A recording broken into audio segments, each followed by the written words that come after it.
Goal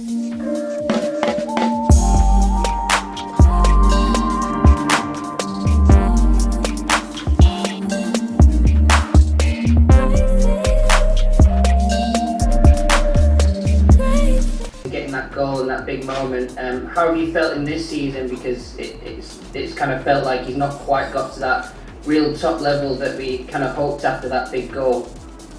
Yeah, that's a fact, and he does everything to reach his level again, and we do everything to help him, and he is an important player of our squad, and it will be like this in the moment. He had many games to start with. He started strong in the season. He was very strong in pre-season. The story has not changed, but he lacked it's as simple as that. He lacks the statistics of decisive things, of goals and assists, and he needs to fight. He needs to fight his way back into the team. And he gets minutes, and this can happen anytime. We trust in him and we believe in him, and the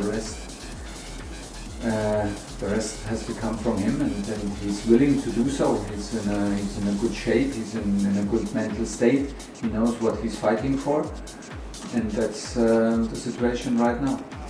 Jacob Steinberg. Hi Thomas, the back three that you brought in when you came to Chelsea has obviously worked really well, made the team really difficult to score against. We have seen some problems in the attack in the last couple of weeks. Do you feel that with some kind fixtures coming up in the next few weeks, is there the possibility, thinking about changing the formation, having a look at different systems that might make it easier for some of the attacking players? Yes and no. We're always thinking about it, but is it really a tactical thing? And is it like? Does it have less value that we are a difficult team to play against than being a team that scores always easy 3 goals? Who scores always easy? I mean, is this the right step to take? This is the question. Of course we can take this step when we are fully convinced, and when is the moment to put more offensive players, but this is also about balance. This game is about balance, and we found the balance. And the main point is that we stay active no matter what structure we play, and the guys help each other on the field, and I think that we can create chances in any kind of structure. But yeah, of course we think about everything, but you have to find the right moment, because like I said, there are also a lot of reasons why to stay in our structure and increase and improve the behavior within the structure, because I think it's the most important how we play it, that we stay active and aggressive.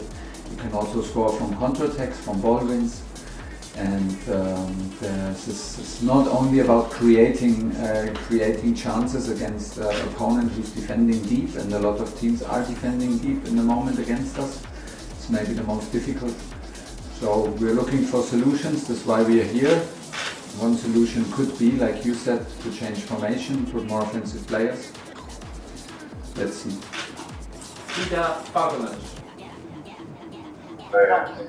Hi Thomas. Hi. I have more of a general question, if you don't mind. I was wondering about your relationship to Sweden and Swedish football. Maybe a tricky question, but if there's anything you can share, then that I would be happy. I remember a very nice holiday in Stockholm for 3-4 days. It was beautiful, with a bike in the city, and a beautiful hotel, beautiful city. It was a very relaxing holidays, and very inspiring city. Very open-minded people that we met there. So yeah, and in general, Scandinavian style of living and Scandinavian style of thinking outside the box is very impressive, and this is something that you feel also in the approach in sport. So when you play Danish teams, when you play Swedish teams, you feel that they are confident and that they are not shy of trying new ways to reach their personal best level. So this is always inspiring, and much more I cannot share. Of course, we are well prepared to play against Malmo tomorrow, and we're well prepared, and we prepared already our team to our opponent because they deserve full respect, and of course we show all the respect to everybody who plays against us. And this is pretty much it. Victoria Beglund. Yes, hi. What potential threat do you see in Malmo? I think in general they are a team which plays with a lot of confidence in their own style, and they trust in what they are doing.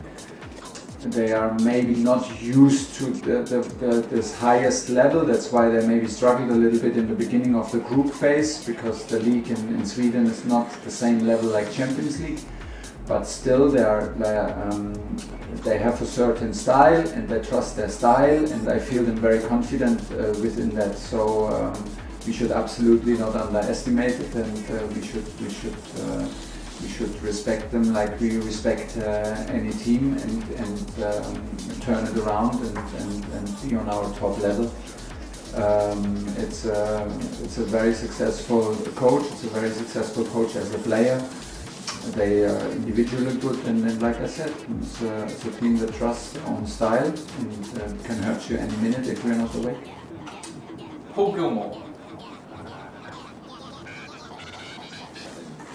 Hi Thomas, since winning the Champions League you've obviously added Romelu Lukaku. I was just going to ask you, do you think the players are still adjusting to having a player like that in the team, and is there anything more you can do from a tactical point of view just to get the best out of him on a consistent basis? This will increase every day because we are in the process of adapting to each other. I think in the very moment, is my opinion, I feel Romelu a bit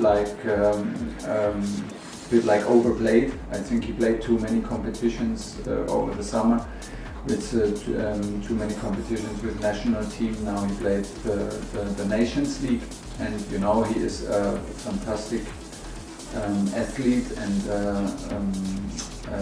such a competitive guy that he digs in deep and he wants to win these things. He never takes them easy and judges games. He wants to be out there and win. So I know how much he wanted to have a good outcome for European Championship with Belgium, and in the opposite, and then now again in Nations League, this was a huge match for him personally. It meant a lot to him, it means a lot to him to play for his country.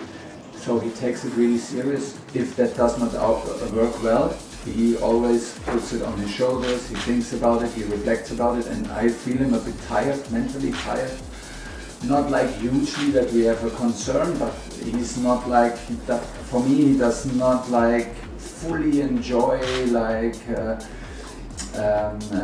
without having second thoughts and third thoughts. I think for me, he's overplayed a little bit, and this is the key point. And he will find once he finds his rhythm and once he finds things a bit easier. But it's difficult to judge. Does he really need a break, or is it better to keep him on the pitch? And next national break is coming, but this is what I feel particularly for him. Some other players too. For me, it's the same a bit like with Mason and Chorshi. They struggle. They have a lot of weight to carry for their countries, and they take it and they love it, and they're competitors. And if you like it or not, if you play 1,000 matches a year, it becomes a bit like, it can feel heavy. Although they love the game and they're such good guys, but this is what I feel between the lines. Andy Dillon. Hi Thomas. Hi. Hi, how are you? Good? Good. Good. I know we only have one question today, and I do have a pointed question for you, but if I may just as well ask about team news. I know we always like to kind of find out about the housekeeping, who's fit, who's not, please. That might be, and then I'll ask you another question after that, please. That's an easy one. It's only Christian Pulisic who's missing tomorrow. Okay, thank you. Now, I was interested last week when you were talking about your players being nominated for the Ballon d'Or, and you said you had absolutely no idea which Chelsea players were nominated, and you're not interested in individual awards. So I wonder if you might tell us, what have you done with your UEFA Coach of the Year award then? Where is it? And what do you think would be You don't know where it is?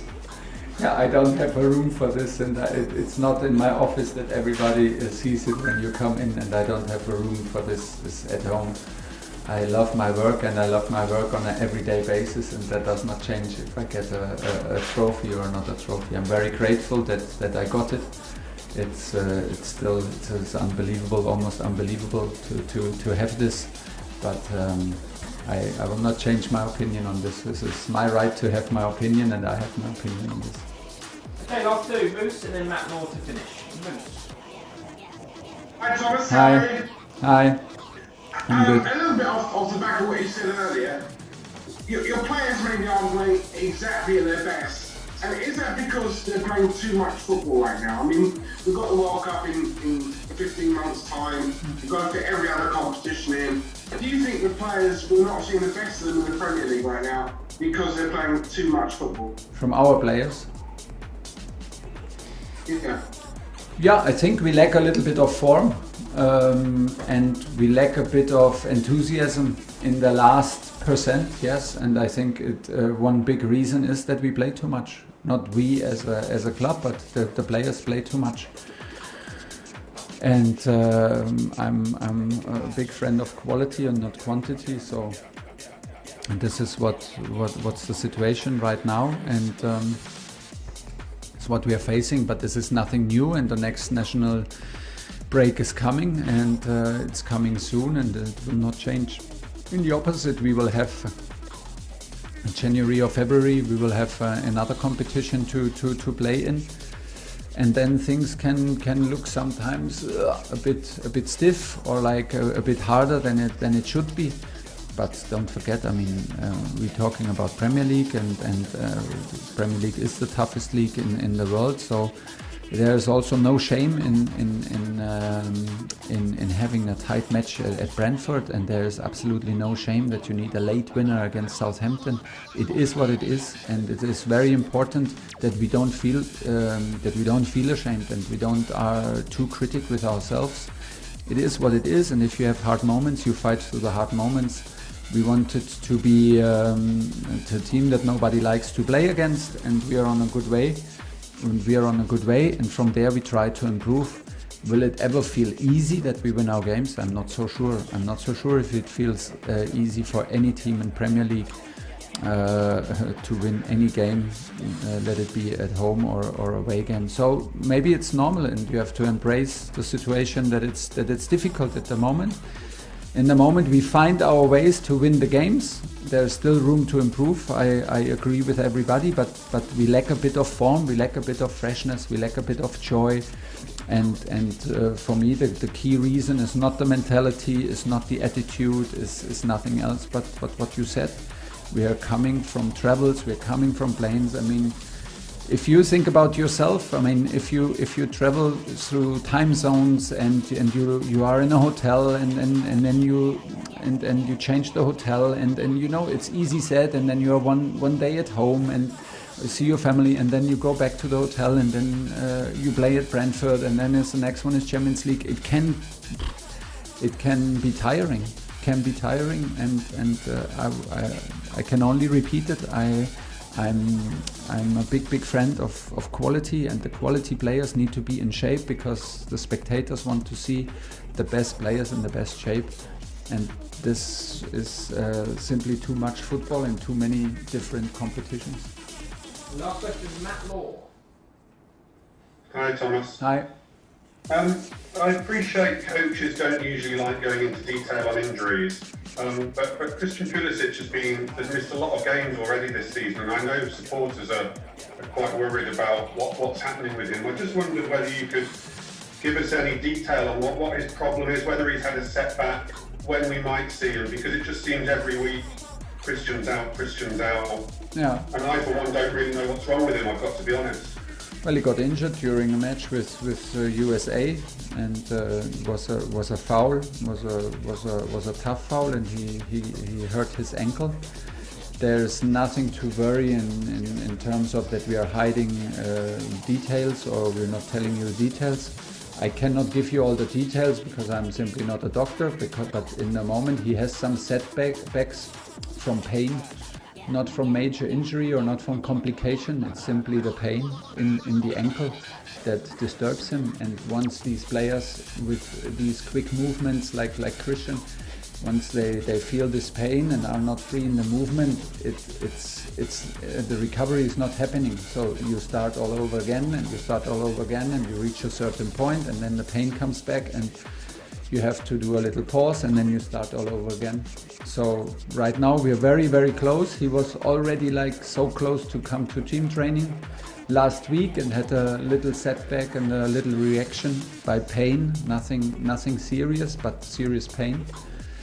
And from there on we go. He is very impatient, of course, and he does everything, and we can see him suffer in every meeting and every time we meet him here in our training center. He's really suffering. He wants to be on the pitch and help us, and everybody's doing its very best, but unfortunately the injury takes its time.